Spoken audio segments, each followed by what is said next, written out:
ꯑꯍꯥꯟꯕꯃꯛꯇꯗ diamond TV channel ꯃꯅꯨꯡꯁꯤꯕꯤꯗꯨꯅ YouTube ꯂꯥꯏꯚꯇ ꯆꯪꯕꯤꯔꯤꯕ ꯑꯃꯗꯤ GTPN TV ꯆꯦꯅꯦꯜꯗ ꯃꯤꯠꯌꯦꯡ ꯇꯥꯕꯤꯔꯤꯕ ꯑꯃꯗꯤ ꯈꯨꯠꯁꯦꯝ ꯂꯥꯏꯚꯇ ꯇꯥꯕꯤꯔꯤꯕ ꯈꯨꯗꯤꯡꯃꯛ ꯑꯍꯥꯟꯕꯃꯛꯇꯗ ꯇꯔꯥꯝ ꯅꯣꯛꯆꯕꯒ ꯂꯣꯏꯅꯅ ꯑꯣꯂꯦꯟ ꯁꯥꯄꯝꯅ ꯈꯨꯔꯨꯝꯖꯔꯤ꯫ ꯗꯥꯏꯃꯟ TV ꯆꯦꯅꯦꯜꯒꯤ ꯑꯍꯥꯟꯕ ꯊꯧꯔꯝ ꯄꯔꯦꯡꯗ ꯁꯟꯗꯣꯛꯆꯔꯤꯕ ꯏꯁꯩ ꯁꯛꯅꯁꯤ ꯊꯧꯔꯝ ꯑꯁꯤꯗ ꯁꯤꯖꯤꯟꯅꯖꯔꯤꯕ ꯅꯝꯕꯔ 7005707808 ꯑꯃꯨꯛꯀ ꯍꯟꯅ 7005707808 ꯀꯣꯜ ꯇꯧꯕꯤꯗꯨꯅ ꯑꯗꯣꯝꯅ ꯈꯣꯏꯗꯥꯕꯤꯕ ꯏꯁꯩ ꯁꯛꯄꯤꯌꯨ꯫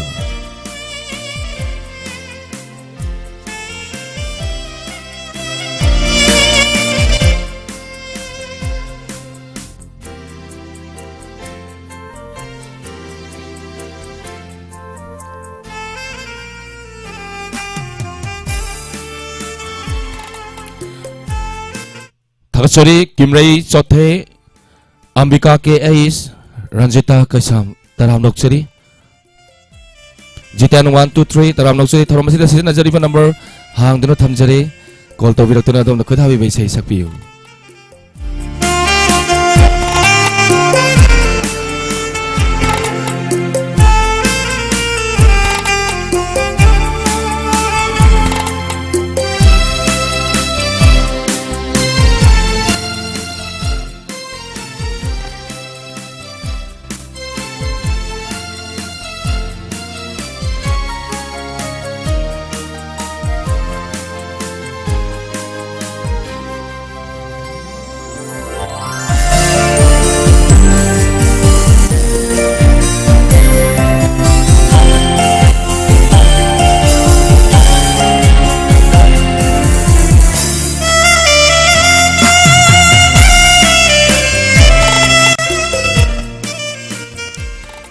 अंगौबी सरखाइबम तराम नोक्चरी लाइव चाट सॉन्ग होरे नुंगदांग संतोक्सगी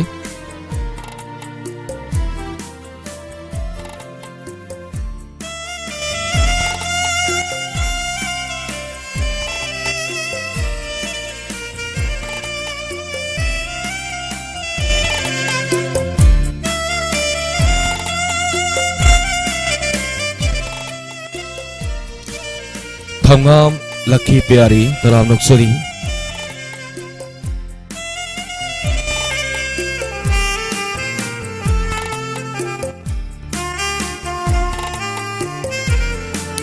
Minau Namarakpam Taram Noksuri Tharam Masida Sizinajaniba number 7005707808 Amukana 7005707808 call the Biduna Adona Kudabi Baisai Sakbi.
Amukana Tharamasi Sizinajaniba number Hangduna Thamjare 7005707808 call to Biduna Polamala me to Palata Cred. Okay, Toraga. I'm going to try to be first caller. Hello. Hello. Taram Nokchari. Good afternoon. Good afternoon. Session si thorom ni minga mani lefam hai view. Case amba. Taram Nokchari amba kai mathel sabi rage. Asa yuksibo. Kang soy amaga kang over tajer. Kari isay kudol tambigani? Huidom Navoigi Chandramukhito. Saksarai. Ngasigi Diamond TV channel gi isay sakna si thorom sigi first caller ni kudol tambiu. Hoi, Saksarai. Chandramukhi Kadaidagi Runo Nangi Chandramukhi Kadaidagi Runo Nangi Machu Kananda Lochara Aigi Amu Sankha Chu Karam Hello. Hello, Iku Hosale. Aba loudspeaker di thabibra.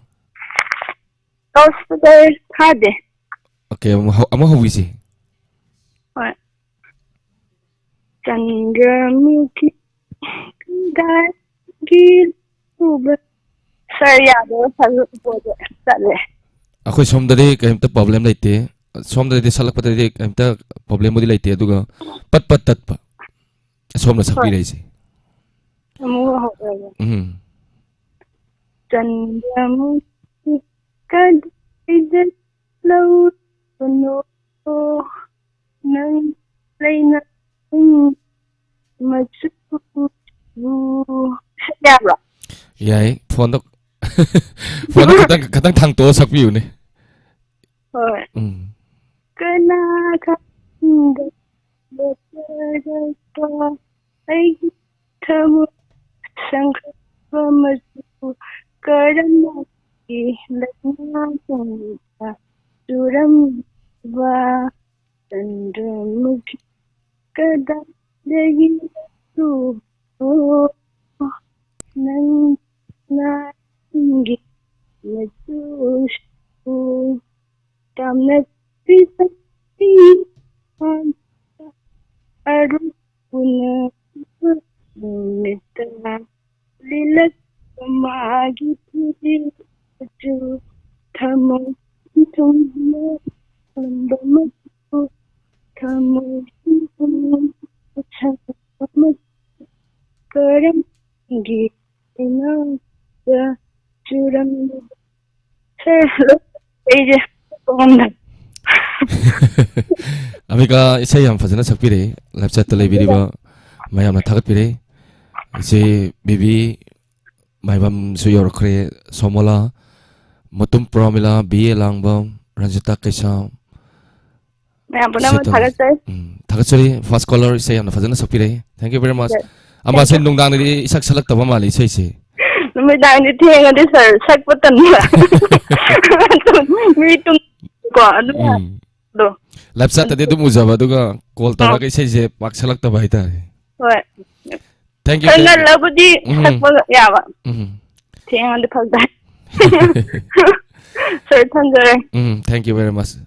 Tharom yabirapa. Shetal Taram Noksari Motum Promila Memsa Sagol Sem. Hello.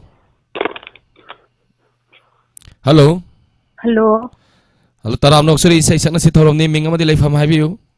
Hebang po pidigi linthor. Linthoi Taram Noksari. Thagatsari. Ngasai ayu kari mathal sabige. Masa ego iromba. Kari se kudol tambigani. Je bema degi tawrage. Kudol tambiu. Ikai bana aigi itawni wangang dabana aigi laitini itantlang pupunsidda nangatina rubadi wahang kaya yomlari ikai bana aigi itawni Lamthong phong khang tiba taibang sida nasiba nanggo ngai jari pirang ai ho haninu ai gi thamoy ahal se lam thung phong khangdiba taibangsida nungsiba nangbu ngaijari pirangna ihahanin aigi thamoy ahalse he nungsiba nang kariga layramni he nungsiba nang kariga layramni nang layramdabadi angawi thamoysu layramno nang layramdabadi angawi thamoysu oiram ikabana paglaba ibakin nuksibad hanglaba malangba pangkhani pankhayamadi pibidang honang namit mangsiday lengdingay paglaba ibakin nuksibadi hanglaba malangba pangkhani pankhayamadi pibidang honang namit mangsiday lengdingay he nungsiba nangna karigi otpi he nungsiba nangna karigi laytahan angaw thamoysu laytahande ikaibana aigi itangni wangangdabana aigi layditingni tamul chalagi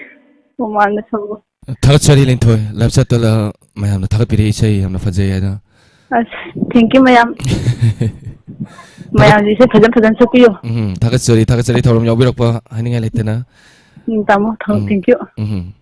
MB Moladami isa olen isai ama sakpiro ima tabagi ngaijari na habire khodol tamjage thagatsari saksage ima thank you very much Jo Salam Khangibam Joymati Taram Noksari Matum Pramila once again Tayaima. Hello sir Taram Noksari section na si thoram ni minga madi lefam haibiu ai iyo hapte dan takasam Taram Noksari Ranjita kari mathel sabi ge ngasayu kan sai sir kari sai khodol tambi gani isai amatang khaisa la ke sai diang ki khodol tambi chala le kha hobiu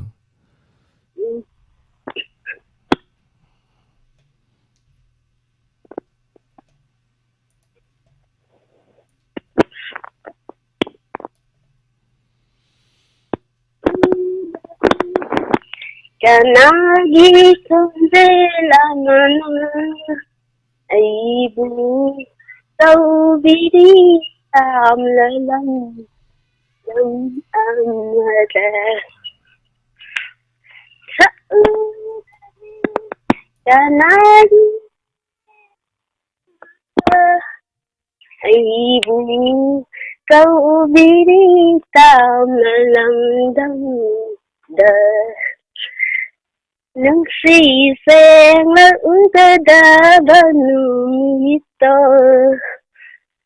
nung si sen la ugada banumito ngai zabada thamaslanta nare aidi kai dam ngai no ugadawa Maring si satam aibu tawbiri man tam lalam dam dida Saudawi kanagi kondel amana aibu tawbiri tam lalam dam dida Charlo sandari phone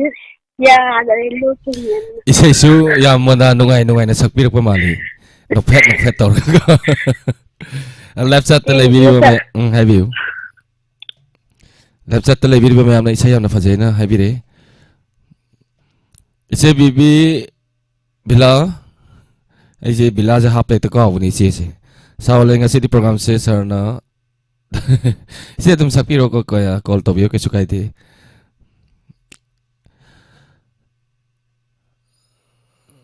Sanjeet Laishram तराम नोक्सरी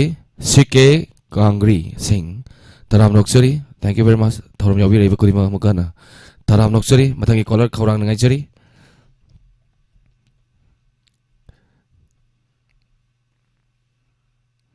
अंगौबी सरोखाइबम तराम नोक्सरी बियलांगबम Jiten 1 2 3 Ambika M Bimola Matum Pramila Sanu. Thank you very much.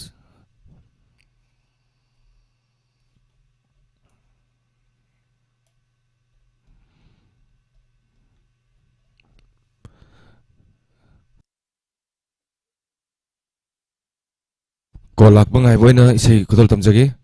Mayam call lak tramina iyo insak lagi.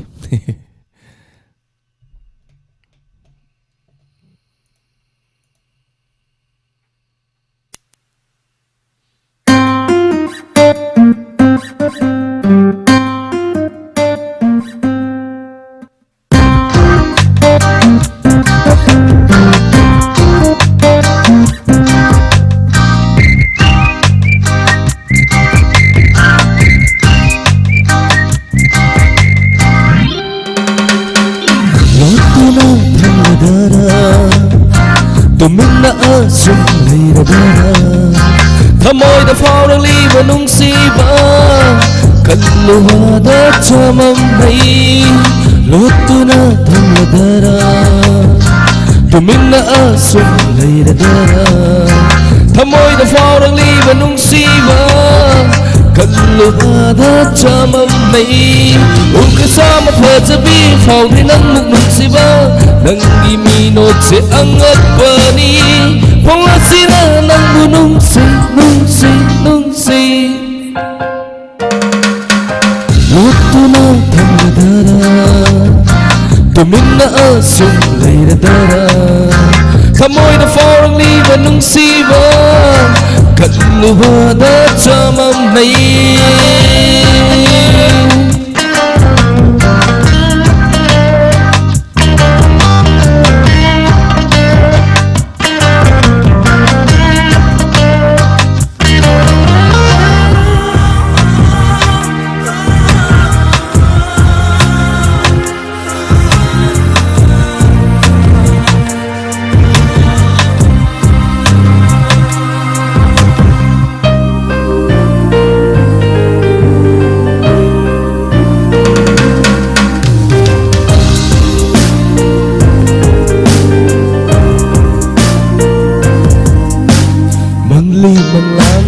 Thamoy masu ngam jasidasu nanalak nabiri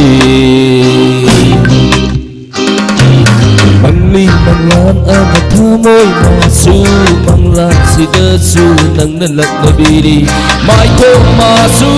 oinari khanmada harauzari Thamoy masu momon notuna khamjari Kambiyo abukdadi ay kitamoy nang na ay kitamoy nang na Lutuna thamladara Tumina asum leiradara Thamoy da faurang liba nung siba Kalluba da chamam hai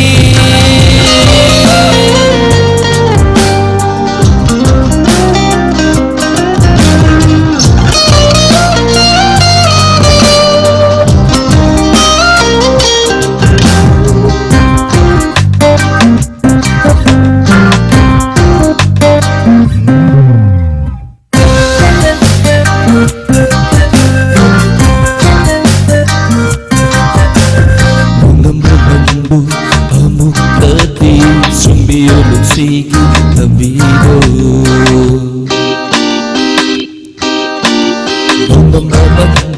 ꯑꯃꯨꯛꯇꯗꯤ ꯆꯨꯝꯕꯤꯌꯨ ꯄꯨꯟꯁꯤꯒꯤ ꯂꯝꯕꯤꯗꯣ ꯆꯥꯅꯕꯤꯅ ꯐꯝꯗ ꯇꯝꯕꯤꯌꯨ ꯅꯍꯥꯛꯅ ꯊꯃꯣꯏꯒꯤ ꯃꯄꯥꯎꯁꯦ ꯑꯩꯅ ꯃꯥꯕꯨ ꯅꯨꯡꯁꯤ ꯆꯥꯅꯕꯤꯅ ꯐꯝꯗ ꯇꯝꯕꯤꯌꯨ ꯅꯍꯥꯛꯅ ꯊꯃꯣꯏꯒꯤ ꯃꯄꯥꯎꯁꯦ ꯑꯩꯅ ꯃꯥꯕꯨ ꯅꯨꯡꯁꯤ ꯀꯅꯥꯁꯨ ꯂꯩꯇꯅ ꯑꯩꯅ ꯃꯥꯕꯨ ꯅꯨꯡꯁꯤꯔꯦ ꯂꯣꯠꯇꯨꯅ ꯊꯝꯂꯗꯔꯥ ꯇꯨꯃꯤꯟꯅ ꯑꯁꯨꯝ ꯂꯩꯔꯗꯔꯥ ꯊꯃꯣꯏꯗ ꯐꯥꯎꯔꯛꯂꯤꯕ ꯅꯨꯡꯁꯤꯕ ꯈꯜꯂꯨꯕꯗ ꯆꯃꯝꯅꯩ ꯎꯈ꯭ꯔꯦ ꯆꯥꯝꯃ ꯐꯖꯕꯤ ꯐꯥꯎꯗ꯭ꯔꯤ ꯅꯪꯕꯨ ꯅꯨꯡꯁꯤꯕ ꯅꯪꯒꯤ ꯃꯤꯅꯣꯛꯁꯦ ꯑꯉꯛꯄꯅꯤ ꯄꯣꯡꯂꯁꯤꯔ ꯅꯪꯕꯨ ꯅꯨꯡꯁꯤ ꯅꯨꯡꯁꯤ ꯂꯣꯠꯇꯨꯅ ꯊꯝꯂꯗꯔꯥ ꯇꯨꯃꯤꯟꯅ ꯑꯁꯨꯝ ꯂꯩꯔꯗꯔꯥ ꯊꯃꯣꯏꯗ ꯐꯥꯎꯔꯛꯂꯤꯕ ꯅꯨꯡꯁꯤꯕ ꯈꯜꯂꯨꯕꯗ ꯆꯃꯝꯅꯩ ꯈꯜꯂꯨꯕꯗ ꯆꯃꯝꯅꯩ ꯈꯜꯂꯨꯕꯗ ꯆꯃꯝꯅꯩ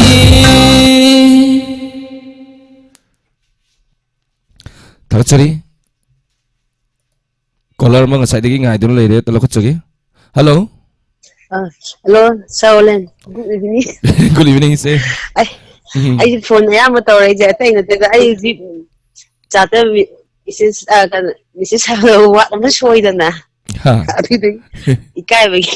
ꯆꯥꯝꯊꯣꯛꯀꯦ ꯇꯧꯔꯝ ꯆꯥꯝꯊꯣꯛꯀꯦ ꯇꯧꯔꯝꯕ ꯏꯁꯩ ꯁꯛꯑꯣꯏꯗꯕ ꯆꯥꯝꯊꯣꯛꯇꯣꯏꯕ ꯍꯥ ꯏꯁꯩ ꯁꯛꯇꯕꯤꯗ ꯆꯥꯝꯊꯣꯛꯀꯦ ꯍꯥꯏꯔꯣ ꯏꯁꯩ ꯁꯛꯇꯗꯤ ꯌꯥꯔꯔꯣꯏ ꯏꯆꯦ ꯉꯁꯥꯏ ꯀꯔꯤ ꯃꯊꯦꯜ ꯆꯥꯕꯤꯒꯦ ꯁꯥꯔ ꯉꯁꯤꯗꯤ ꯁꯪꯒꯣꯜꯁꯦꯅꯦ ꯑꯩꯗꯤ ꯍꯋꯥꯏ ꯑꯣꯏꯅ ꯆꯥꯏ ꯃꯦꯔꯥꯃꯦꯁ ꯆꯥꯏ ꯏꯆꯦ ꯈꯨꯗꯣꯜ ꯇꯝꯕꯤꯌꯨ ꯏꯆꯦ ꯍꯣꯏ ꯅꯨꯡꯁꯤꯕꯅ ꯊꯧꯕ ꯕꯥꯏꯛꯇ ꯇꯧꯕꯗꯣ ꯀꯌꯥ ꯃꯑꯣꯡ ꯇꯥꯕ ꯏꯁꯩꯅꯤ ꯃꯑꯣꯡ ꯌꯥꯝ ꯇꯥꯗꯣꯏꯖꯥꯠꯅꯤ ꯑꯩ ꯁꯛꯀꯦ ꯆꯠꯂꯦ ꯍꯧꯔꯒꯦ ꯍꯧꯕꯤꯌꯨ ꯏꯆꯦ ꯅꯨꯡꯁꯤꯕꯅ ꯊꯧꯕ ꯕꯥꯏꯛꯇ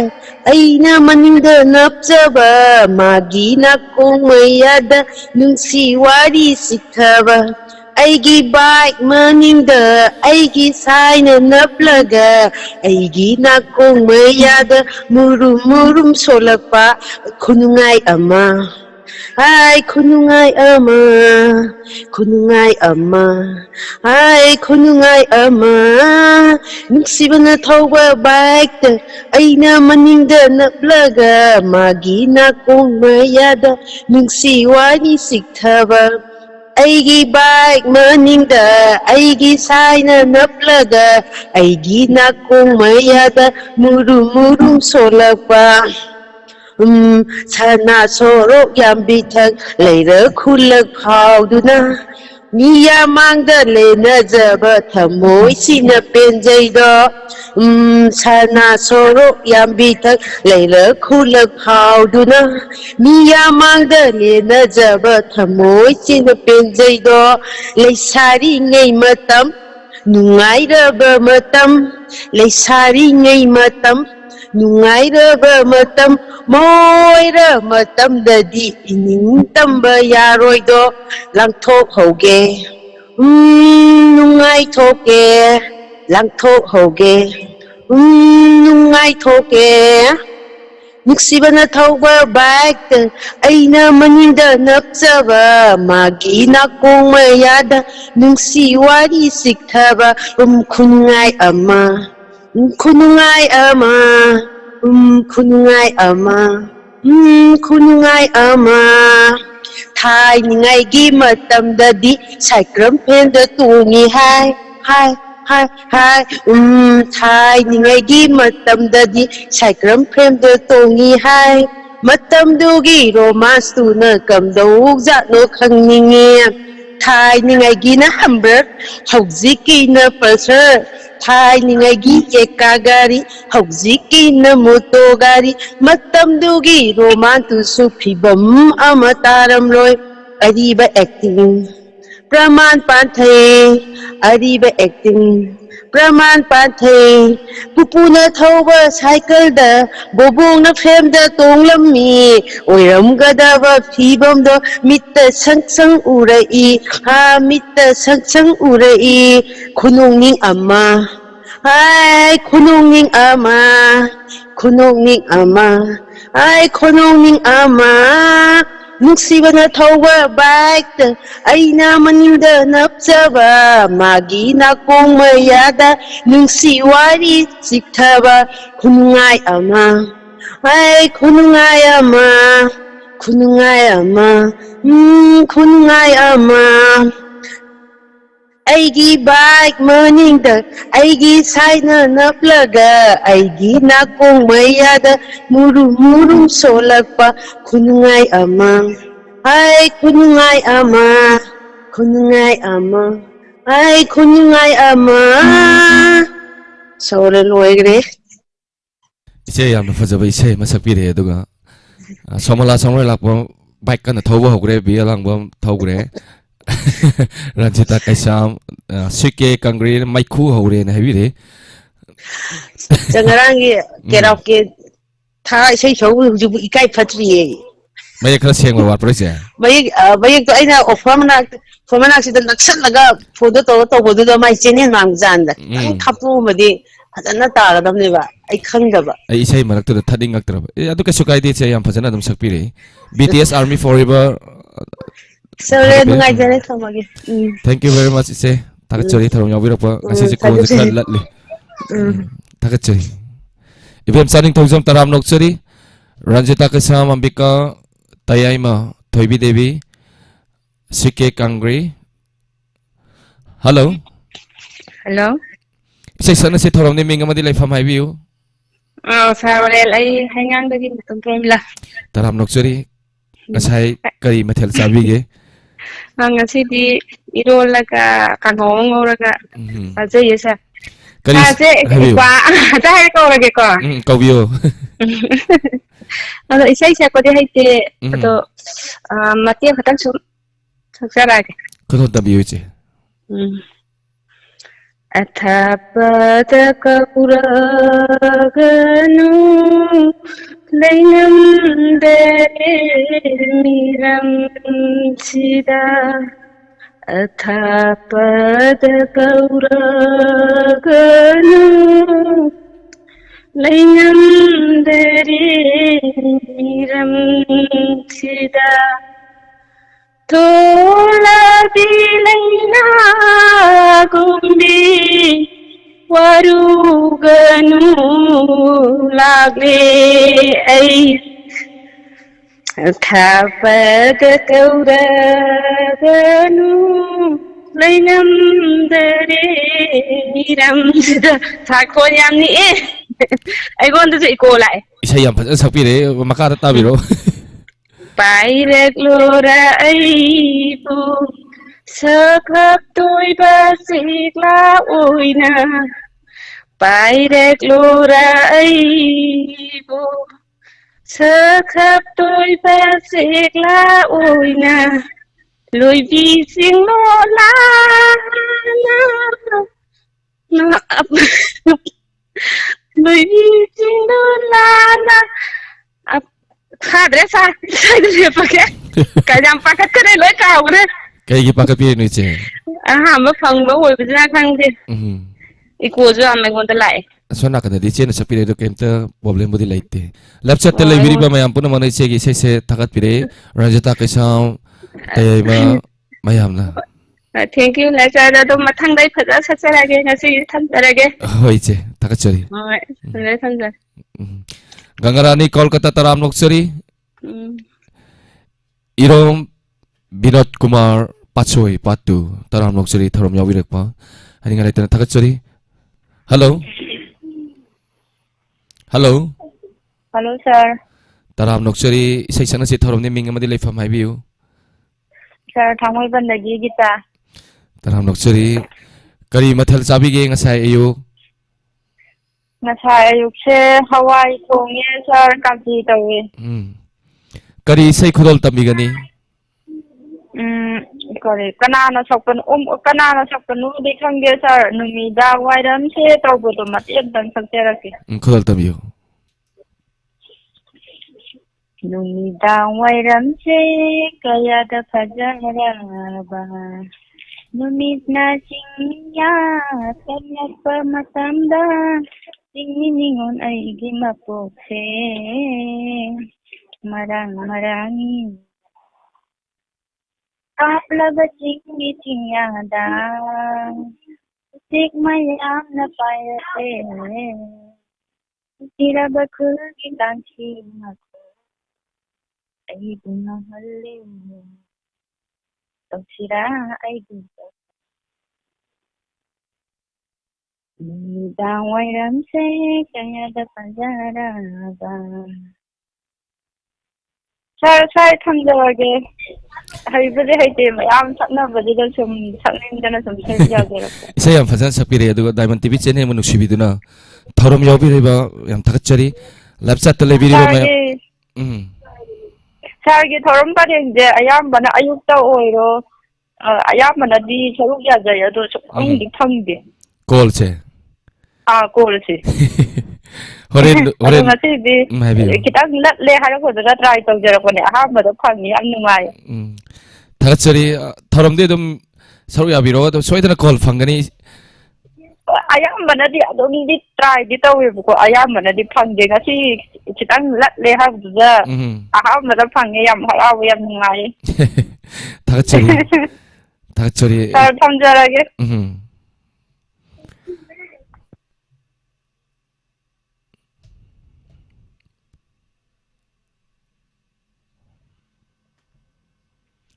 ꯃꯥꯔꯖꯤꯌꯥ ꯇꯔꯥꯝ ꯅꯣꯛꯆꯔꯤ ꯇꯣꯝꯄꯣꯛꯄꯤ ꯇꯔꯥꯝ ꯅꯣꯛꯆꯔꯤ ꯍꯜꯂꯣ ꯍꯜꯂꯣ ꯏꯁꯩ ꯁꯛꯅꯁꯤ ꯊꯧꯔꯝꯅꯤ ꯃꯤꯡ ꯑꯃꯗꯤ ꯂꯩꯐꯝ ꯍꯥꯏꯕꯤꯌꯨ ꯁꯥꯔ ꯑꯩꯒꯤ ꯃꯤꯡ ꯕꯤꯗ꯭ꯌꯥꯂꯛꯁꯃꯤ ꯅꯤꯡꯊꯧꯖꯝ ꯇꯔꯥꯝ ꯅꯣꯛꯆꯔꯤ ꯀꯔꯤ ꯃꯊꯦꯜ ꯆꯥꯕꯤꯒꯦ ꯉꯁꯤ ꯑꯌꯨꯛ ꯉꯁꯤꯁꯦ ꯍꯋꯥꯏ ꯊ꯭ꯔꯥꯛꯑꯣ ꯈꯥꯃꯦꯟ ꯑꯁꯤꯟꯕꯤꯔꯣ ꯊꯣꯡꯉꯦ ꯁꯥꯔ ꯀꯔꯤ ꯏꯁꯩ ꯈꯨꯗꯣꯜ ꯇꯝꯕꯤꯒꯅꯤ ꯀꯔꯤꯒꯤ ꯏꯁꯩ ꯑꯃꯇꯪ ꯃꯇꯧ ꯇꯝꯖꯒꯦ ꯁꯥꯔ ꯈꯨꯗꯣꯜ ꯇꯝꯕꯤꯌꯨ ꯑꯩꯕꯨ ꯅꯨꯡꯁꯤꯕ ꯇꯝꯕꯤꯔꯤꯕ ꯂꯣꯟꯊꯣꯛꯇ꯭ꯔꯕ ꯁꯛꯇꯝꯅꯤ ꯅꯍꯥꯛꯀꯤ ꯅꯣꯛꯂꯤꯕ ꯃꯤꯃꯛꯇ ꯀꯛꯉꯥꯎꯅꯕꯅꯦ ꯑꯩꯕꯨ ꯃꯐꯝ ꯈꯪꯗ ꯑꯆꯤꯛꯄ ꯑꯍꯤꯡꯁꯨ ꯂꯣꯏꯈꯔꯦ ꯄꯣꯛꯂꯝꯕ ꯊꯥꯗꯁꯨ ꯆꯪꯈꯔꯦ ꯑꯗꯨꯕꯨ ꯇꯥꯗꯨꯅ ꯂꯩꯍꯧꯔꯦ ꯅꯥꯀꯣꯡꯁꯤꯗ ꯄꯥꯝꯃꯕꯤ ꯅꯪꯒꯤ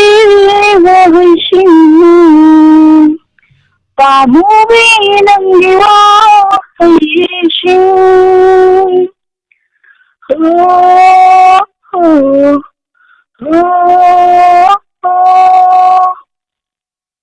ꯉꯥꯡꯊꯗꯨꯅ ꯑꯩꯒꯤ ꯂꯦꯡꯖꯨꯝꯗ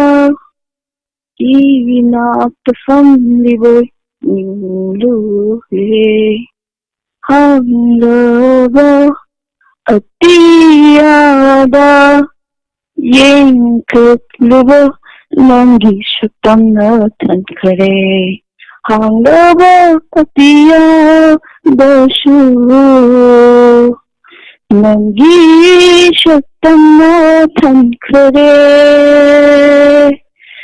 ho ho yeah asuk nungsibi nahakna aduk karigi lathokte asuk nungsibi nahakna asuk karigi lathokte lakpamu bichanabi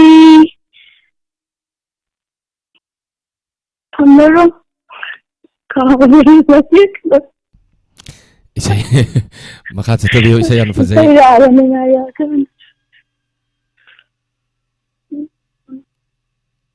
hello ꯀꯣꯜꯂꯒꯦ ꯅꯪꯕꯨ ꯉꯁꯤꯗꯤ ꯑꯩꯒꯤ ꯍꯥꯡꯂꯕ ꯄꯥꯝꯕꯣꯝꯁꯤꯗ ꯑꯩꯒꯤ ꯍꯥꯡꯂꯕ ꯄꯥꯝꯕꯣꯝꯁꯤꯗ ꯑꯩꯕꯨ ꯅꯨꯡꯁꯤꯕ ꯇꯝꯕꯤꯔꯤꯕ ꯂꯣꯟꯊꯣꯛꯇꯕ ꯁꯛꯇꯝꯅꯤ ꯅꯍꯥꯛꯀꯤ ꯅꯣꯛꯂꯤꯕ ꯃꯤꯅꯣꯛꯇ ꯀꯠꯅꯍꯜꯂꯦ ꯑꯩꯕꯨ ꯃꯐꯝ ꯈꯪꯗ ꯁꯟꯖꯔꯤ ꯁꯥꯔ ꯊꯥꯒꯠꯆꯔꯤ ꯏꯁꯩ ꯌꯥꯝꯅ ꯐꯖꯅ ꯁꯛꯄꯤꯔꯦ ꯏꯁꯩꯁꯦ ꯑꯗꯨꯝ ꯂꯠꯀꯅꯤꯕ ꯃꯌꯥꯝꯅ ꯈꯨꯕꯥꯛ ꯈꯨꯕꯤꯔꯤ Savitri ꯂꯥꯏꯇꯣꯟꯖꯝ dagi Gangarani Kolkata Kuba Kubiri Bia Langbam Takhel Taurem Permo Roxina Mai Horen Habire Lepsase Ise Bibi Ranjita Kaisam BD Crescent BTS Army Forever Gangarani Kolkata Mayamna Thagatpire ꯊꯥꯒꯠꯆꯔꯤ ꯃꯌꯥꯝꯗꯨꯁꯨ ꯑꯩ ꯏꯁꯩ ꯍꯩꯇ ꯁꯛꯆꯕꯅꯤ ꯑꯗꯒꯤ ꯈꯅꯥꯎꯗꯨꯁꯨ ꯌꯥꯗꯕ ꯅꯨꯄꯥ ꯃꯈꯣꯟ ꯑꯗꯨꯃꯥꯏꯅ ꯊꯣꯛꯑꯦꯕ ꯕꯣꯔ ꯕꯣꯔ ꯂꯥꯎꯔ 소리도 ꯌꯥꯝ ꯆꯥꯟꯅꯒ꯭ꯔꯦ 소리 세점기 이세이두가 이세이제 기타 ꯆꯥꯟꯅꯒꯗ꯭ꯔꯅ 트라이 ꯇꯧꯖꯕꯅꯦ ꯑꯗꯣ ꯂꯠꯂꯤ ꯃꯔꯛꯇ 다같이 이세 ꯌꯥꯝꯅ ꯐꯖꯅ ꯁꯛꯄꯤꯔꯦ ꯑꯗꯨꯒ 다이먼 TV ꯆꯦꯅꯦꯜꯒꯤ ꯏꯁꯩ ꯁꯛꯅꯁꯤ ꯊꯧꯔꯝꯁꯤꯗ ꯀꯣꯜ ꯇꯧꯕꯤꯔꯛꯇꯨꯅ ꯊꯧꯔꯝ ꯃꯄꯨꯡ ꯐꯥꯍꯟꯕꯤꯕ ꯊꯥꯒꯠꯆꯔꯤ ꯊꯝꯖꯔꯤ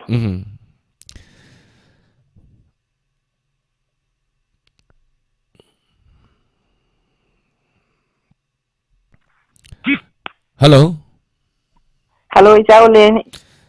Taram Nuksuri, Mama. Mingamadi Lefam Mayamda Tahabiu. Oh, Mayam Mambi, catching the gate. Mama Karimatel Savirage. Mamma, high track and say to me. Mama Kainumitamu Lak Pigadori. Mamma, you don't know me doing a lag. Donald met the Mama Sakni in the high given. I didn't know you say it's very hazy of a call. It's already told Towing Tow, Kumaka, Jam Angi. That phone is downing as you shall Gary.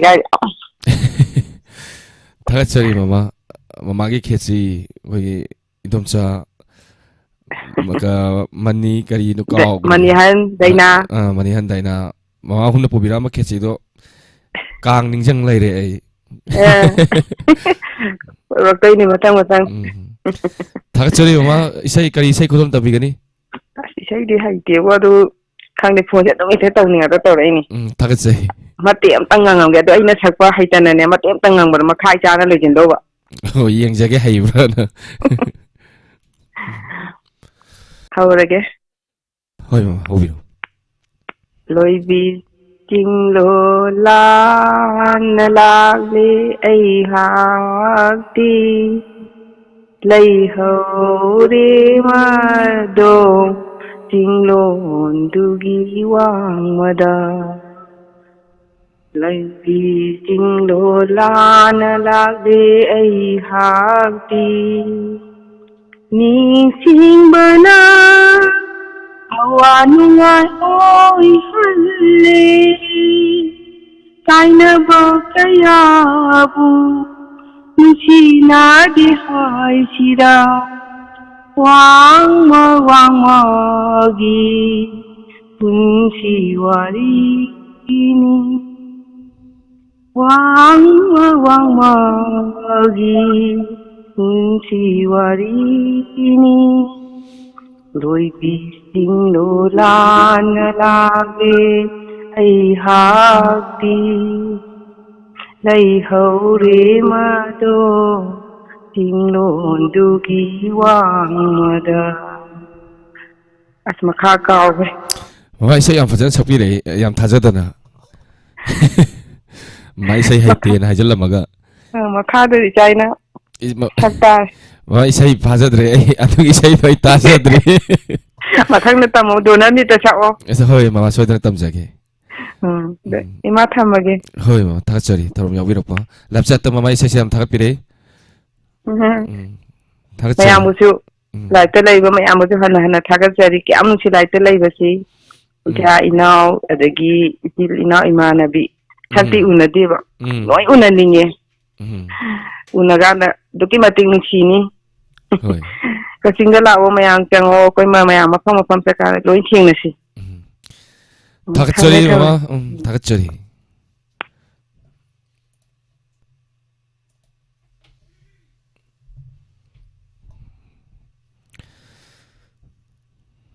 Hello. Hello. Sir. Have you? Good afternoon, sir. Good afternoon, Taram Noksari. Session si Thorom naming Amadile from have you? phone tawjai ke kongwadi gi thangani kama loudspeaker thabibro aw thajai amtang muthatpiu ta tan amutang haibiu ming amadi leifam kongwadi gi thangani kama kawjai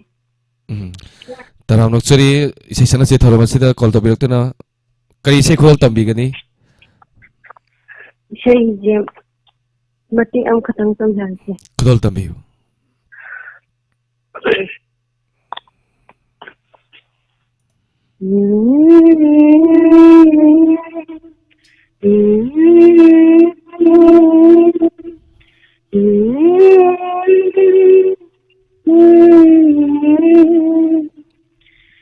فجاب مدايسو أتوجب مدايسو مالي مدايسو ماني ماني نندي في جيماني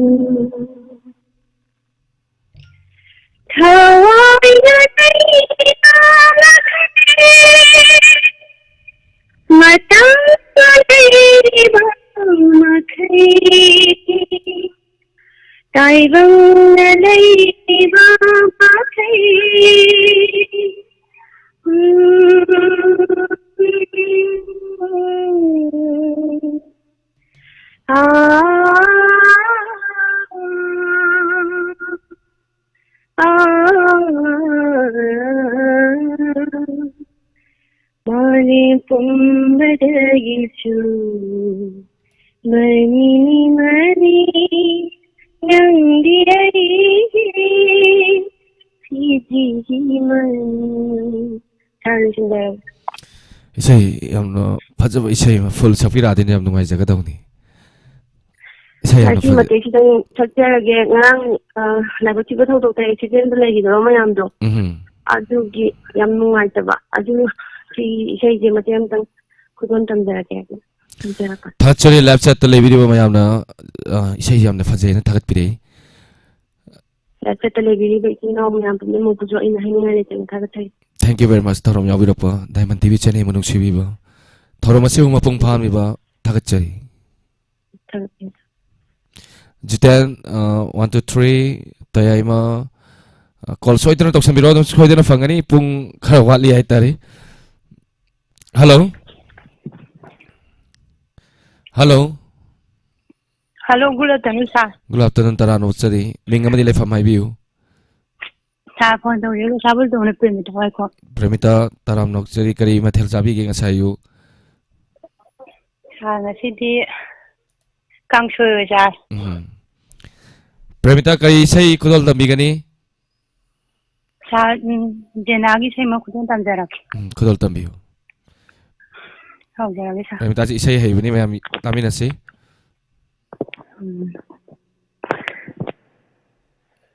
Thamoi amang pali Pithok na bathamang amanang honda Miko mata mitayin lang ko Thamoi amang pali Pithok na bathamang amanang honda Miko mata mitayin lang ko Sakin ba lamlanda Ay ko amang mata Migi mata pamuba ay ko amuta Thamoi amang pali Ikaw na batalil amananda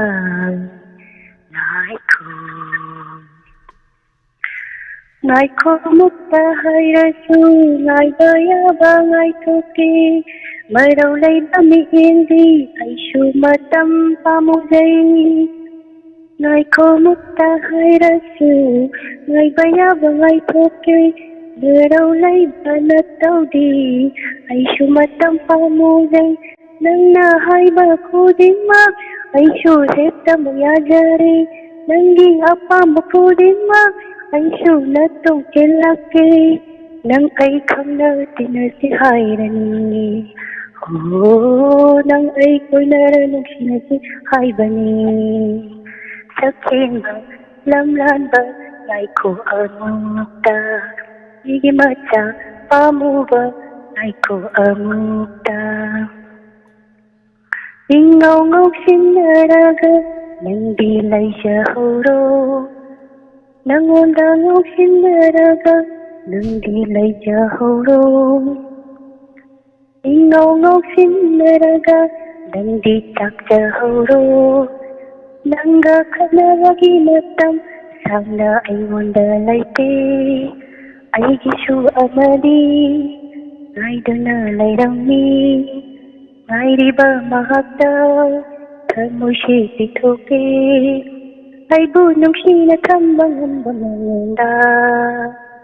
타무시 비토게 Thamoy pitoke Thamoy amapali Pitok na ba thamoy amanangunda Mikok mata mitayin namko Sakin ba lamnan ba Ngay ko hamukta Nigi matsa pamo ba Ngay ko hamukta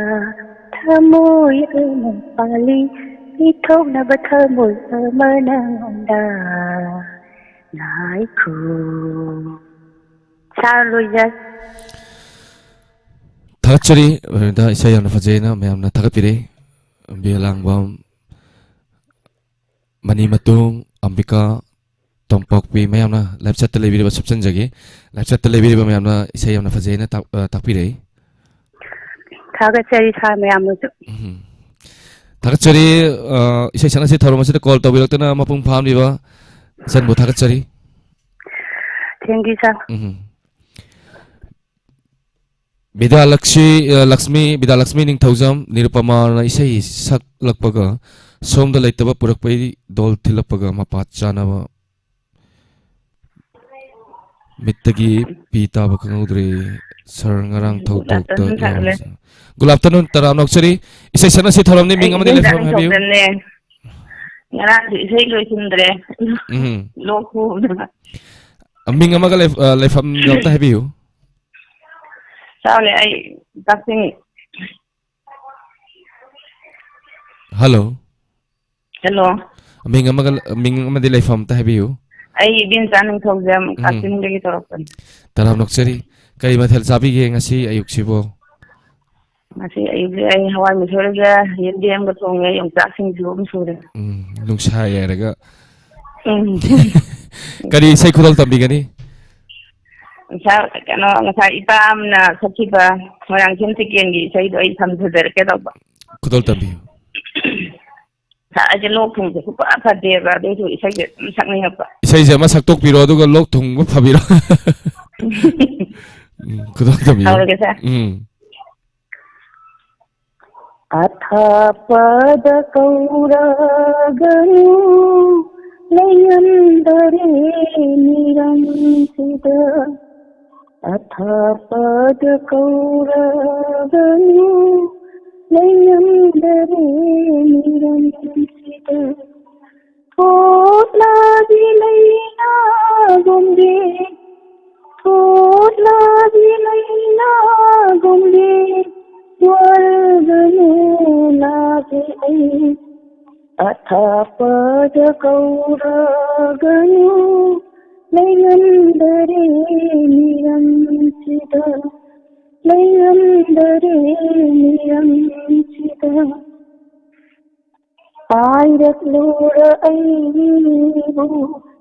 छाखतोय बसेला ओइना पायरक्लोर ऐबु छाखतोय बसेला ओइना लोइदि सिलोलाना लोइतिल खोले नाना लोइदि सिलोलाना लोइतिल खोले नाना Hawai na lagi Hawai udi nanakta Athapad kauragayu Layandare niramsita Layandare niramsita Ngayibara aibu Nunlale sinu hailata Ngayibara aibu Nunlale sinu hailata Nadumne libara Napankana yaudana Nadumne libara Napankana yaudana Niku mata ngayanku Thawai oidina haku Athapada kauraganu Layandare niramsida Thoda bilayna gumbi Thoda bilayna gumbi Warganu lage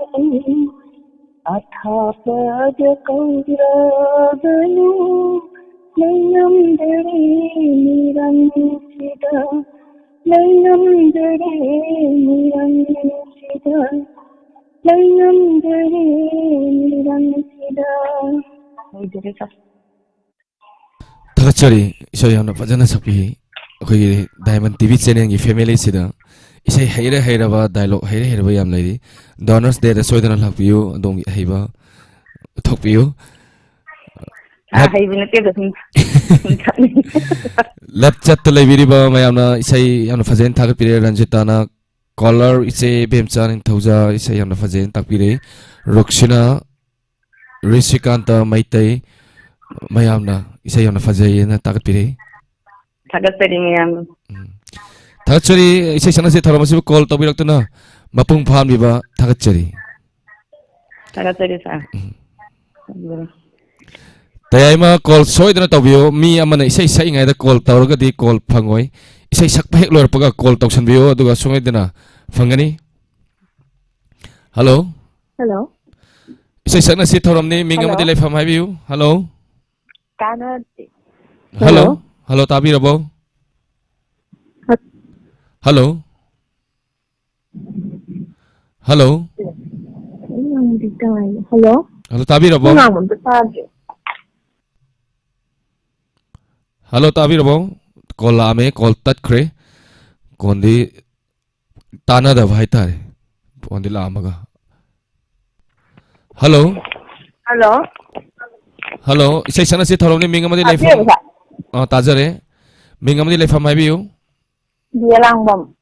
taram noksari bialangbam kari mathel chabi ngasayo Ay exam ko ganle kubisa kari isai khudol tambigani ise adum thakla age ye khudol tambiyu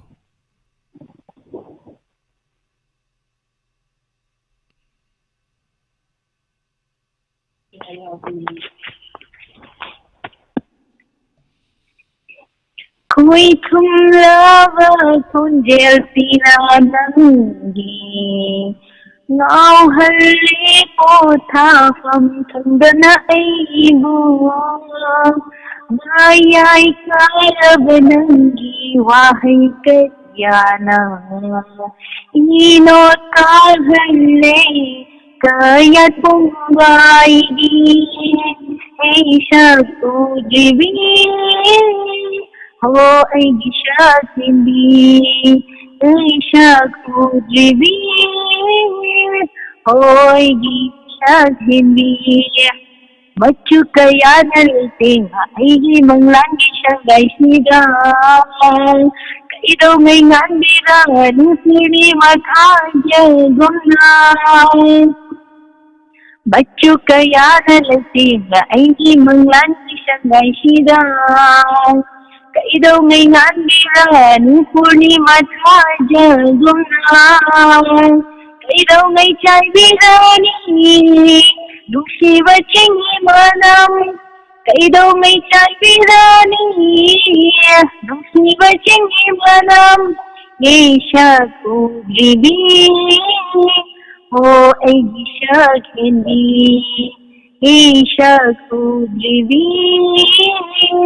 Ho Aisha sakindi Pukri mapagi tathelai Shumang matolgi kundolai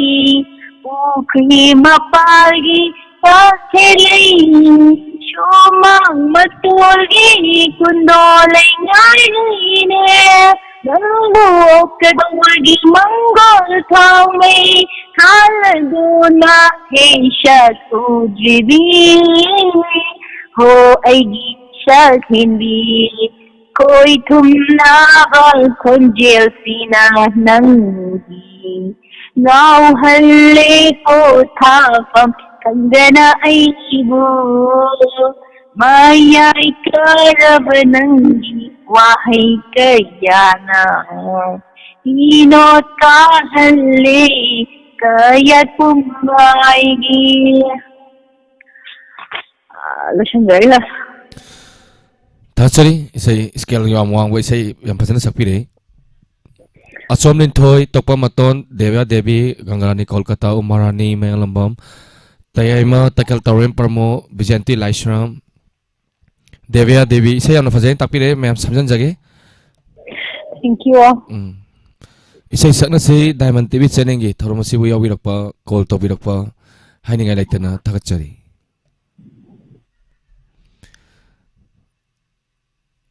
Premita Whitecom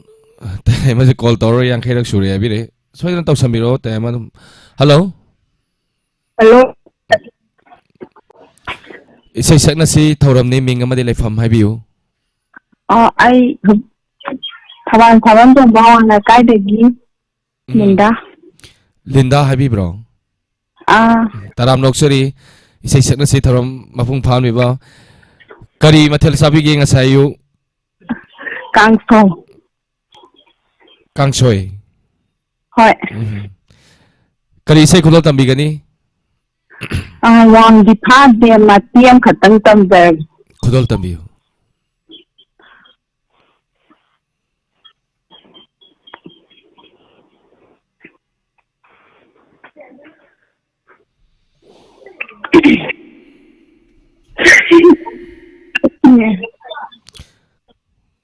khudol tambi si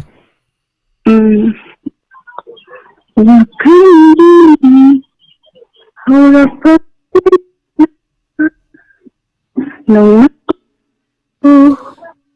Kaudra Pasti Aina Kadama Singgari Yang Jesa Kenta pakat pi kanu num sapiro isai yam phajai makha jathabi Loi Salage Sai Dana Kondam Yang Pakal ta isai sana bi thorom se aham ro yawiri se aina santok chabachida Yaw Di Adina Edu Sal Kol Pangodu Mahamba thagachari channel na sibu nuksibiduna amadi thorom sibu nuksibiduna call to biraktuna isai sapiramba thagachari lapchat to isai phajai ina thagatpire thagachari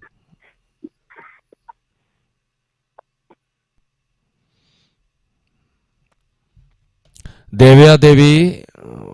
nauna samgi leba kudima amukana taram noksari ko lakpangai ko latli kan sida tok phone phangdaba ching phone otpiu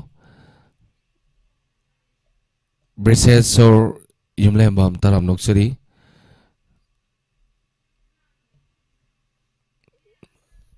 tema call tok sambiro call yang khairak try tawe hai tok sambiro hoji hangi hello Hello isai sana si thoram ni ming amadi laifam haibiu Sir Mariam Ate se ka kari mathal sabi ge sayu Sir Kangsoy se sana bi thoram se call tok to kuire kari sai sakpi gani Pusparani na supo amay kasaktal lagi hoi se sakpi hobiu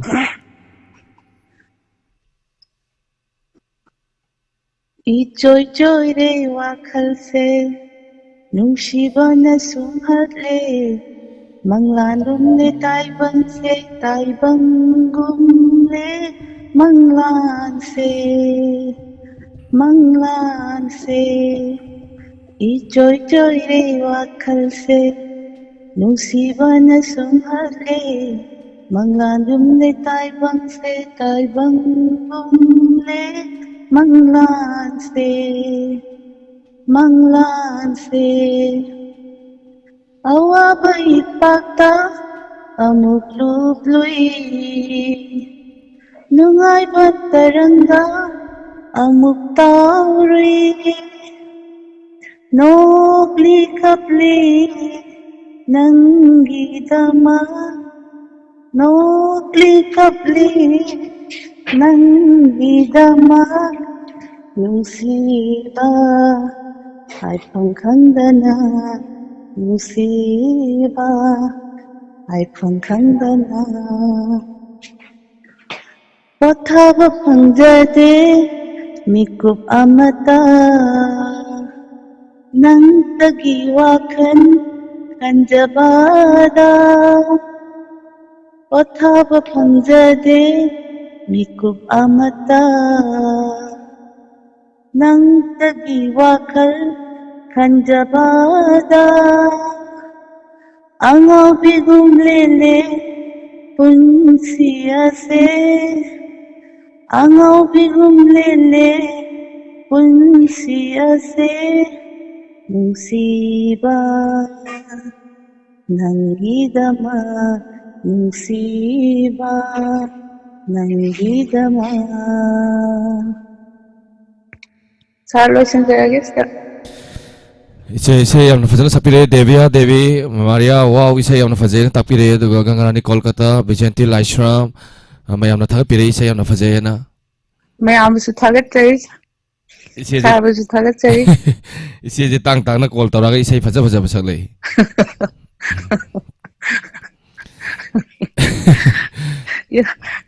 ꯁꯛꯅꯤꯡꯕꯗ ꯁꯛꯂꯛꯏꯅꯦ ꯌꯨꯝꯗꯗꯤꯀꯣ ꯑꯉꯥꯡꯈꯩꯅ ꯆꯩꯗꯅ ꯍꯩꯇꯅ ꯊꯧꯔꯝ ꯌꯥꯎꯏ ꯈꯣꯠꯂꯦꯅ ꯉꯥꯡꯕꯗ ꯂꯣꯏꯖꯥꯠꯅꯤ या भाई इसे यामना फजे सपिरे ताकेल तौरे promo वाक कन खुबिरी प्रेमिता वाइखोम मतम प्रोमिला मारिया वाव न हेबिरे गंगारानी कोलकाता जीवलता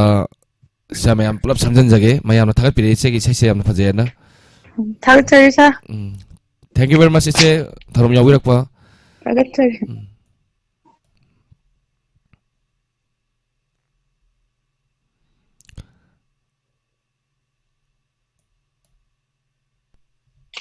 हेलो हेलो इना ओलेन शेक्सपियर राजस्थान दगी यामा तराम नोक्चरी ननाउना काय खुन उचरी सोमदा नुआई तबई थौदो खोइगिदी आइगिदी नगनाबगिदा खुनगिसु यावरे एगी टॉप तगन तैजु जिक्ता पोलोइ बगिदा लाइव थाब तो आतंग येंगमबने सोमदा इसै हौलेरमे सेइदा मु इसै मतंग सत्जर केना फोन तौजरैनी यामा इसै करी इसै खुलो तबिगनी आई इसै थिगे अंत सिदैदा वारी साना साना खुदत दुगा कइनोदी करी इंसान चाबिरे नाउदी ngasiche kobi thamche ai mai ngarang se koi diamond tv channel gi maikai da gi chu amade live chat ta lebi ba mayamna nungdang gi thoram da koi minute ani tumina leiduna ngase ngarang gi khudong thiba thodok te da leikhidraba chingda koi chu awa wa phongtok che yamna nungai taba thodok amani yama ngarang gi se hoi yang noi te tho hei da ba thodok hai gadra manipur da samaina thokpa se aha ma chu oi ba mali ꯃꯃꯥꯡꯗꯁꯨ ꯊꯣꯛꯈꯤꯕꯕꯨꯗꯤ ꯂꯩꯔꯦ ꯑꯗꯨ ꯑꯣꯏꯔꯒꯁꯨ ꯆꯍꯤ ꯀꯥꯟꯅꯔ ꯃꯇꯨꯡꯗ ꯑꯃꯨꯛ ꯍꯟꯗꯛ ꯊꯣꯛꯄ ꯑꯣꯏꯔꯤꯕ ꯑꯗꯨꯃꯥꯏꯅ ꯇꯧꯔꯤ ꯑꯩ ꯍꯧꯖꯔꯒꯦꯀꯣ ꯏꯁꯩ ꯈꯨꯗꯣꯜ ꯇꯝꯕꯤꯌꯨ ꯊꯥꯒꯠꯆꯩ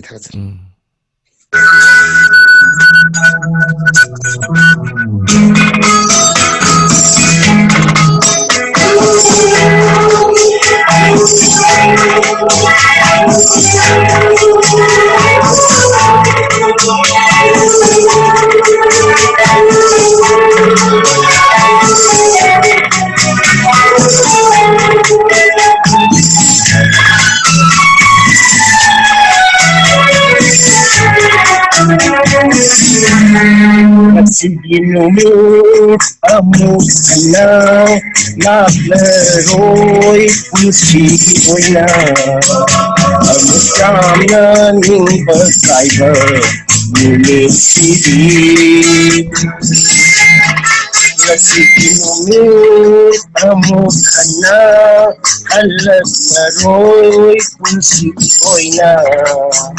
Amukyamna nimba kaiba Numisidi Nakoy mapalgi hawaina Makukinaka inasigna Naiba oy yuko nakoy hawaina Naiba oy yuko nakoy hawaina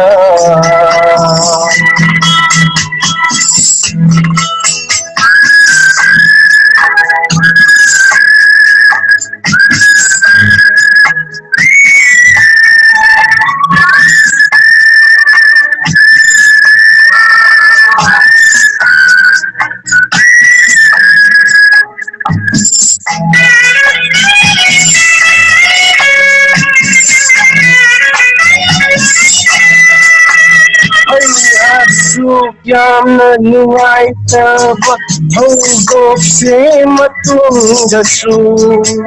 Hoklatloy hainingay leite taibang kongset niyoiba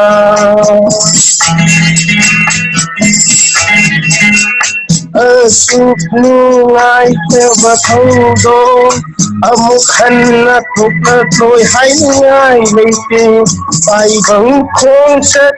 niyoiba Punsi kongset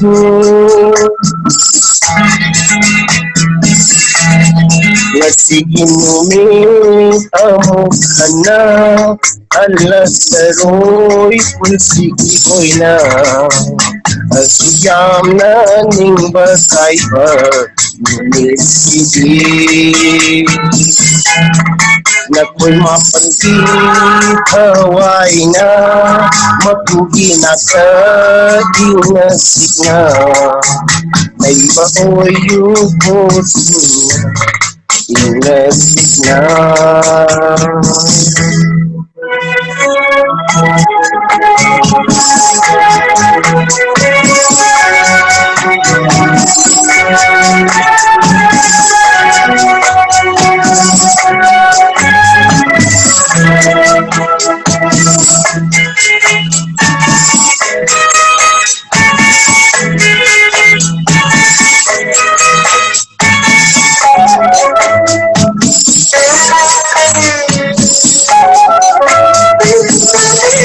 Iramdam Manipur Himalay Bas Nasidi miyam thamoy kaire Nakoy mapalgi hawai na Miyam kumbas kap alle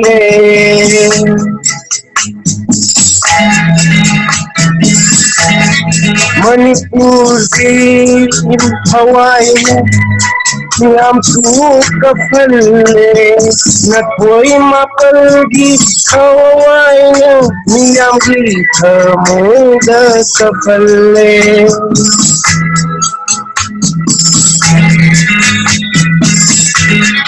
Nasiki numit amukhanna Nisiki hoina naglaro Asuyamna nimba kaiba Numisidi Nakoy mapalgi hawaina Makuginaka inasigna Naiba oy yuko nakoy hawai duna Naiba oy yuko hawai duna Bisa lagi ngap sih Ya mai sai mek se yam phajana sakpi rei sai mai yam phajai duga live chat le video ma yamna yam mai Shakespeare gi isai je ta bada thamoi kaiba kappa mayam ma yauna ri ko live chat ke family imung manung mayam sina Ay ngarang sige sursi da dum nuaitaba hemandan ngarang ira thambane to ngarang nungdang idudi call phangde isu ngasi amuk phangde yam nungaiji iyamagi sei me yam onthok yam phajagre live chat tele video me yam nasu iyamagi sei yam phajai na thagat pire thagasil mathangi caller da chance pires thagat chari yamba sei sana sei thorama chibu call to birak tu na mapung phan birama thagat chari thorama sugi last caller lakhut sagi hello hello good evening daola good evening chingkai kari mathal chabi rage chingkai daola ngasi se chawai kari sei kudol tambi gani chingkai ming dikha haigre laifam tang hai biu mayam da daola ai china mamal kai de chingkai moira chingkai kari sei kudol tambi gani isai se ai theng di theng ngarang je ai call chu tau de ba aduna ngarang gi nungai ta ba thodok tu da awa ba phongdok poina moi de di ge tawri isai matem tang sakjaraga ai gi isai kudol tam tangi makha ta boina kudol tabiu kari matauno aina ngasi uriba kari matauno aina ngasi uriba taibang bukoliba sembiba mapu karamba nongdam kholo na haki kumhai satlage fauba taklam dana miku amafau ngairam dana setun pubi khare taibang shidagi labna tamna ifamdagi ninung shi laitraba taibang shida ido tara thamlambadi isagi kari pendaba iman karamna hinghoba ipadi karamna hinghoba dawalan silo sinjarage adu makata ba igi sei e kudol tam jarake hobiu ho ho ho ho wahina phongdok pangamdrabashu wahina phongdok pangamdrabashu thamoi dai nong siribani lona misana na yeng bangamdrashu misana na yeng bangamdrashu yeng jaribani lona lona wahina phongdok pangamdrabashu thamoi dai nong siribani lona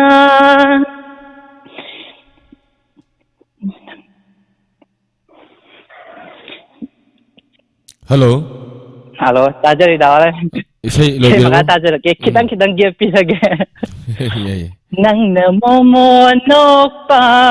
uraga makalam jai aigi thamoi sina nang na momo nokpa uraga makalam jai aigi thamoi sina nang na sauba na tauraga wazaribani aigi thamoi se wahina phongdok pangamdrabashu thamoi dai nong siribani lona aina khoida chaba nungsiba phanglaroida aina pakhaseido aina khoida chaba nungsiba phanglaroida aina pakhaseido ngaidunata aina leiringai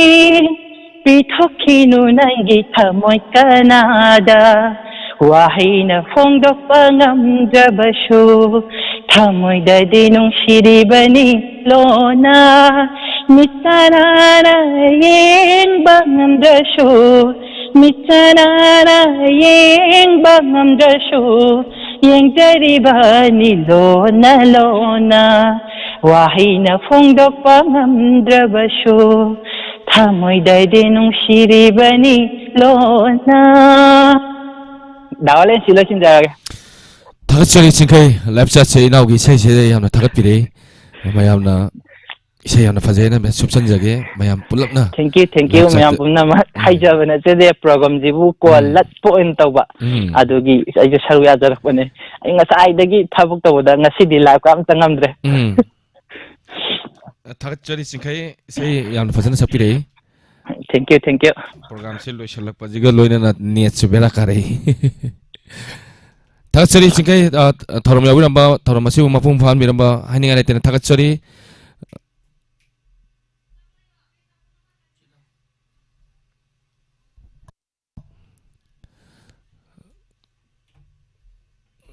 kogi last caller di oijagram ni do call on di la ya to packet sargi nungoi 3 hello hello hello taram nokseri sai chana si thorom ni mingam ni le famai biu wabagai kada bagi nama ko mino kari mathal sabi ge ayu ngasi di iron basare bagi makan yame de ko ngasi ngarang ja ko nga pa ko bagi cari ba ye bisa ne nga bisa de lo yaure kari sai ko tambi gani ai na tao ge sai jam no ai sa bai sai ho jam vi yam na ho ibe snap jin isa china lai gi da baji da mama wa ji tin da kari halli ha de ji wa khan ji da ai na isai isa na khara sun dok charaga mapem chakara ji tha chari loudspeaker thabi bro loudspeaker da muthat pi ho duga loudspeaker thara de suna kanda mayek se muk seng da bai sai salak pata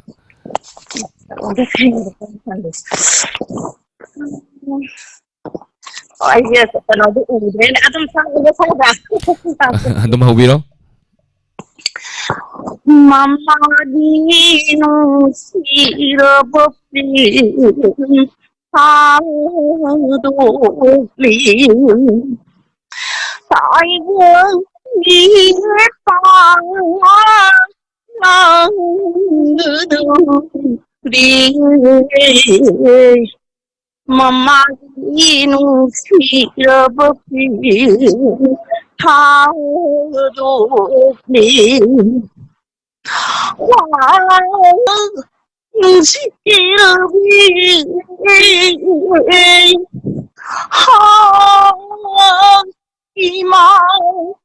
lại buồn nỡ sao ai buồn mà đâu biết ima lấy bị hầu mà inu chỉ là bất kỳ thao đủ lý xin nó những gì xin nó những gì nó hơn nó cơ chỉ ima lấy bị hầu mama inu chỉ là bất kỳ thao đủ lý sao nó không ra được 다처리 이세 함나 파자나 삭비레 이세 이세 마칼라마니 ngasai saknariba mayam sidagi tonganba koi vocal dagi ko yamna tongan isai masakpire haninga laitana 다같이 live chat leibiriba mayamna chu isai yamna fajaina tabire thank you very much isai sana se thora masu call tobirakuna mapung phan biba haninga laitana 다같이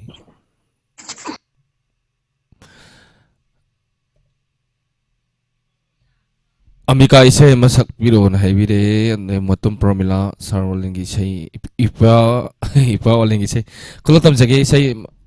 khanbirak pe isay ne matem katang kudol tamjage yamna di fadri isay se scale yamna singba oge scale singba side isay hana tamak bana tawni na side la aga mayamgi marakta isay saksa ba sina tana to para salaktri kudol tamjarake mayamna khanbirak pe isay ne matem katang kudol tamjage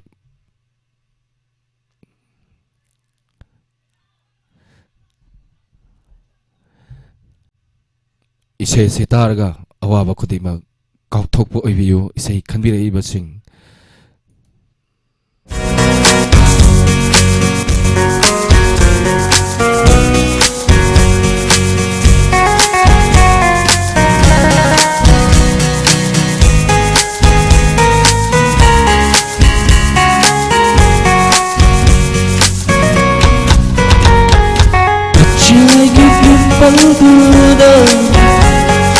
Singbani samruduga Marolay na loklapa Utang ay di ngawe Rasilay bikutsura Ngang lataw basang lando Haikat na tsak ngaying lagpa Utang ay di ngawe O ay di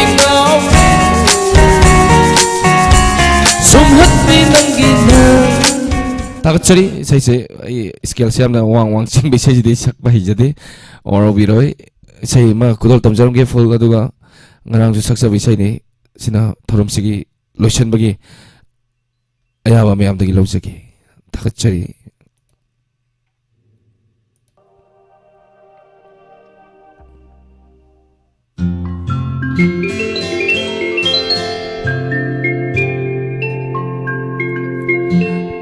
Jai Narabi Samlang Latagi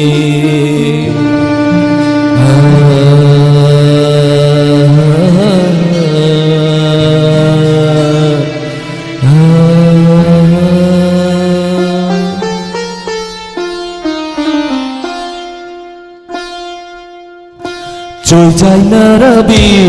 samlang lagdagi Lona yeng lagpa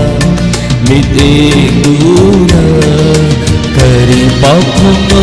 saning liba Trôi trái Narabi samlang lagdagi Lona yeng lagpa mitenguna Kari bao khomo saning liba Gula mani simmana Karan bawahino thum liba Ngao halle aibu Laita phong khandana Ngao halle aibu Laita phong khandana Ngao halle Trôi dài Narabi samlang lagdagi Lona yeng lagpa mitenguna Kari bao khomo saning liba Kari bao khomo saning liba Isay sal nirmala thangjamna takri isay ni kudol tamjarake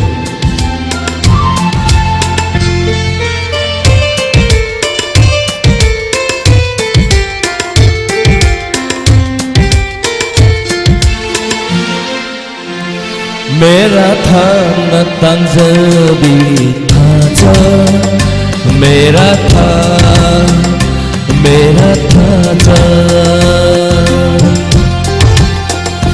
मेरा था न तंजबी था जा मासु mai thong lang sin khi surbu ngam zabi ko kin sing asu Surbu ngam zabi ko kin sila kau han khi mang han khi surbu ba dai kita Sahedina tauna kai kitana Sahedina tauna Trôi dài narabi samlang lagtagi Lona yeng lagpa mit luna Kari pakono janing lima Kari pakono janing lima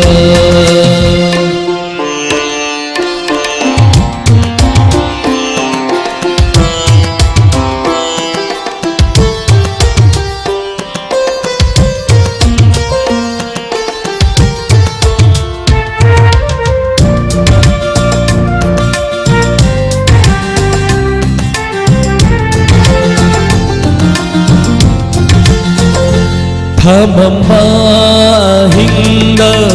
baru bisingoda mainam giling lapare lebagum Mama hinda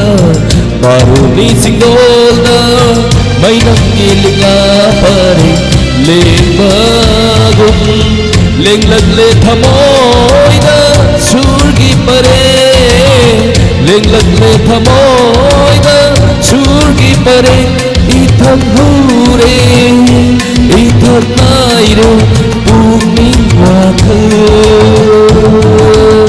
saklage isai tantha chana saklage isai tantha chana trôi dài narabi samlang lagtagi Lona yeng lagpa mit luna Kari pakono janing lima Tula mandi jinmana Karamba wahayno hum liba ngao halle ibu Laita phong khandana ngao halle ibu Laita phong khandana ngao halle trôi dài narabi samlang lagtagi Lona yeng lagpa mit luna Kari pakono janing lima Kari pakono janing lima Kari pakono janing lima Thakchai mayam punamak ngasigi isai sakna si thorom asida call tobirakuna thorom asibu mapung phan biba amadi live chat YouTube live chat ta leibiriba GTPN MC TV gi kuthang da yengbiriba khusem live ta tabiriba khudima amuka na thagatchaba phongtok chabaga loinana thorom asi loisanbagi ayaba lawjabaga loinana online sapamna maya punama pu amuka na khurumjari